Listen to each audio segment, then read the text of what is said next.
Good evening, ladies and gentlemen, and welcome to Heti TV's foreign language news broadcast. My name is Peter Gardosh, and first, for the news in English.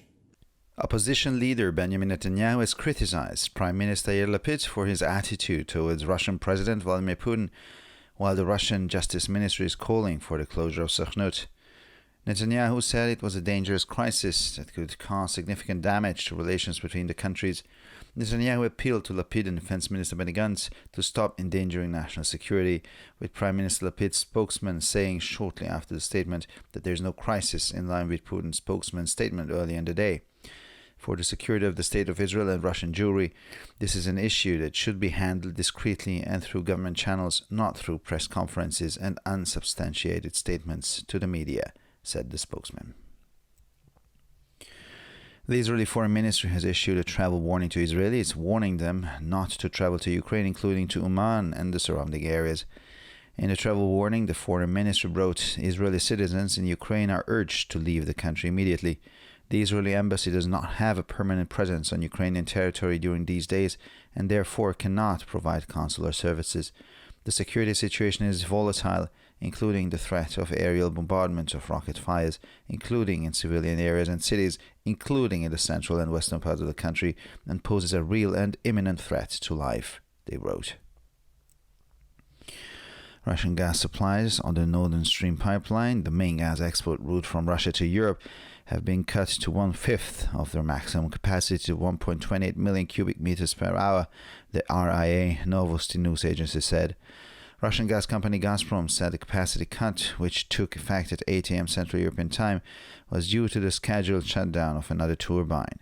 Meanwhile, according to the Russian state news agency TASS, it is still unclear when Siemens will return another turbine to Gazprom, which has already been repaired in Canada.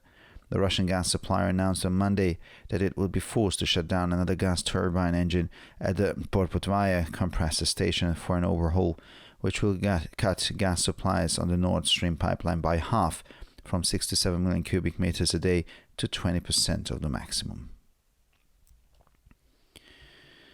He also left open the possibility of a resumption of gas supplies in the next U.S. presidential election in a speech on Tuesday local time after Donald Trump lost to incumbent Joe Biden in the previous election in 2020. Trump was speaking at the Republican think tank America First Policy Institute in Washington. The former president, however, did not say whether he intends to run again, but spoke only conditionally. He stressed that he won far more votes in his second bid than he did the first time he won the elections, and we may have to do it a third time.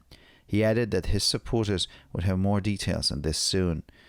Nevertheless, he predicted that in the next elections, Republicans will win majorities in both houses of Congress, in addition to the presidency. And finally, for the weather, Friday is expected to be very hot, with temperatures in many areas above 35 degrees Celsius. A cold front is moving in, increasing humidity and mugginess. For further news, please visit our websites at www.hetitv.com or breuerpress.com. Thank you for your attention. So much for the news in English, and now for the news in German.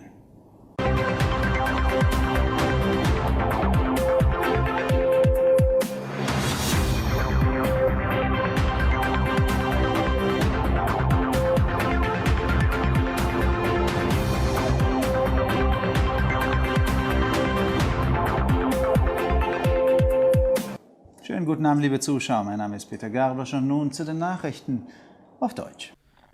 Oppositionsanführer Benjamin Netanyahu hat Premierminister Yair Lapid für seine Haltung gegenüber dem russischen Präsidenten Wladimir Putin kritisiert, während das russische Justizministerium die Schließung von Sochnut fordert. Netanyahu sprach von einer gefährlichen Krise, die den Beziehungen zwischen den beiden Ländern erheblichen Schaden zufügen könnte. Netanyahu appellierte an Lapid und Verteidigungsminister Benny Gantz, die nationale Sicherheit nicht weiter zu gefährden. Der Sprecher von Premierminister Lapid erklärte kurz nach der Erklärung, dass es keine Krise gebe, was sich mit der Erklärung des Sprechers von Putin vom Vortag deckt. Für die Sicherheit des Landes Israel und des russischen Judentums ist dies eine Angelegenheit, die diskret und über die Regierungskanäle gehandhabt werden sollte, nicht über Pressekonferenzen und unbegründete Aussagen in den Medien, so der Sprecher.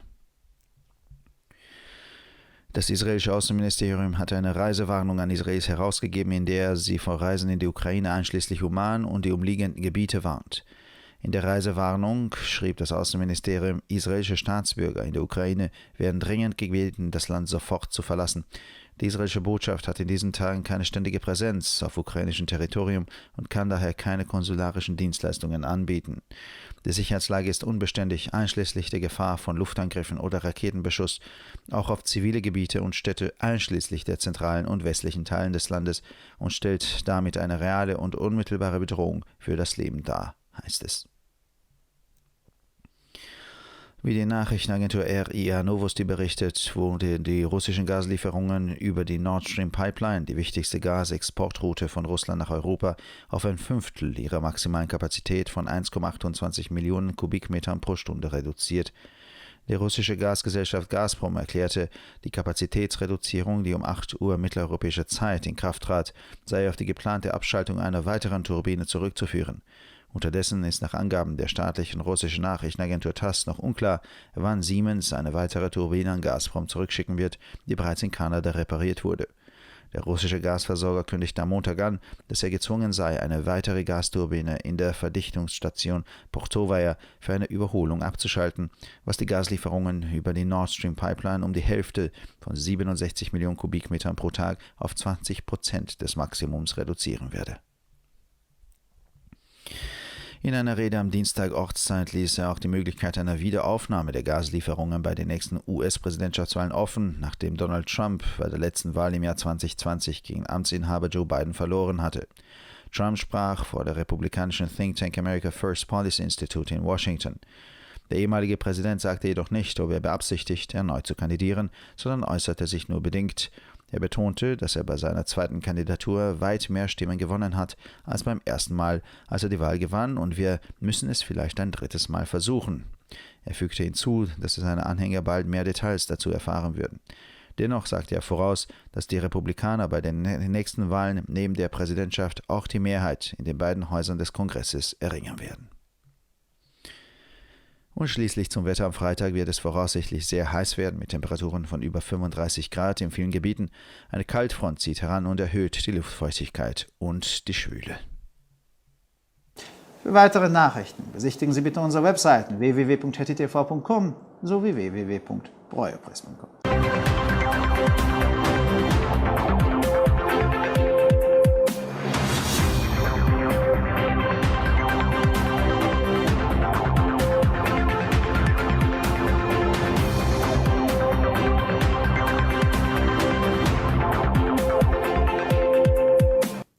שלום וערב טוב, כאן ציפי בוכמן וילדבאום עם החדשות בעברית.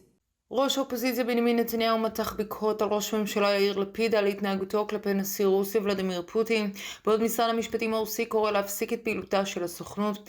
לדבר נתניהו מדובר במשבר מסוכן שעלול לגרום לפגיעה משמעותית ביחסים בין המדינות. נתניהו פנה ללפיד ולשר הביטחון בני גנץ וקרא להם להפסיק לסכן את הביטחון הלאומי. דוברו של ראש הממשלה לפיד זמן קצר לאחר ההצהרה אמר שאין משבר, בהתאם להצהרת דוברו של פוטין באותו יום. למען ביטחונה של מדינת ישראל ויהדות רוסיה מדובר בנושא שיש לטפל בו בדיסקרטיות ובערוצים ממשלתיים ולא במסיבות עיתונאים והצהרות לא מבוססות לתקשורת, כך אמר הדובר. משרד החוץ הישראלי פרסם אזהרה לישראלים שלא לנסוע לאוקראינה, כולל לאומן והסביבה. באזהרת המסע משרד החוץ אמר, אזרחים ישראלים באוקראינה נקראים לעזוב את המדינה לאלתר. בימים אלה אין לשגרירות ישראל נוכחות גבוהה בשטח אוקראינה, ולכן אינה יכולה לספק שירותים קונסולריים. המצב הביטחוני אף הכפח, כולל איום בהפצצות אוויריות או ירי טילים, לרבות באזורים אזרחיים וערים, באזורים המרכזיים והמערביים של המדינה, ומהווה איום ממשי ומיידי על החיים. הובלת הגז הרוסי בצינור נורד סטרים, נתיב ייצוא הגז העיקרי מרוסיה לאירופה, ירד לחמישית מהקיבולת המרבית שלו, 1.28 מיליון מטר מעוקב לשעה. כך דיווחה סוכנות הידיעות RIA נובוסטי. חברת הגז הרוסית גזפרום הצדיקה את הפחתת הקיבולת, שנכנסה לתוקף בשעה 8 שעון מרכז אירופה, עם השבתה מתוכננת מראש של טורבינה נוספת. לפי סוכנות הידיעות הרוסית הממלכתית, עדיין לא ברור מתי תחזיר סימנס לגזפרום טורבינה נוספת שכבר תוקנה בקנדה. ספקית הגז הרוסית הודיעה ביום שני כי מנוע טורבינת גז נוסף בתחנת המדחס בפורט ויה ייאלץ לכבות עקב תיקונים גדולים. כתוצאה מכך אספקת הגז בזרם הצפוני תוקטן בחצי, 167 מיליון מטר מעוקב ליום, עד 20% מהנפח המרבי. דונלד טראמפ שהפסיד בבחירות הקודמות ב-2020 לנשיא הנוכחי ג'ו ביידן, השאיר פתוחה את האפשרות של התחלה מחדש בבחירות הבאות לנשיאות ארצות הברית, בנאום ביום שלישי בזמן מקומי. טראמפ נאם ב-America First Policy Institute, צוות חשיבה רפובליקני בוושינגטון. עם זאת, הנשיא לשעבר לא אמר שהוא רוצה להתמודד שוב, הוא דיבר על כך רק בתנאי. הוא הדגיש שזכה בהרבה יותר קולות במועמדותו השנייה מאשר בפעם הראשונה שניצח בבחירות, ואולי נצטרך לעשות את זה בפעם השלישית. הוא הוסיף כי העוקבים שלו יקבלו פרטים נוספים על כך בקרוב. עם זאת, הוא חזק כי בבחירות הבאות הרפובליקנים יזכו בנשיאות וברוב השני בבית הקונגרס. ועכשיו נעבור לתחזית מזג האוויר. מזג האוויר חם מאוד צפוי ביום שישי, עם טמפרטורות של מעל 35 מעלות במקומות רבים. לפני חזית קרה מתקרבת, הלחות גם כן צפויה לעלות. לחדשות נוספות, אנא בקרו באתרי האינטרנט שלנו, etitv.com או broyerpress.com. עד כאן החדשות, תודה שהייתם איתנו ושיהיה המשך ערב נעים.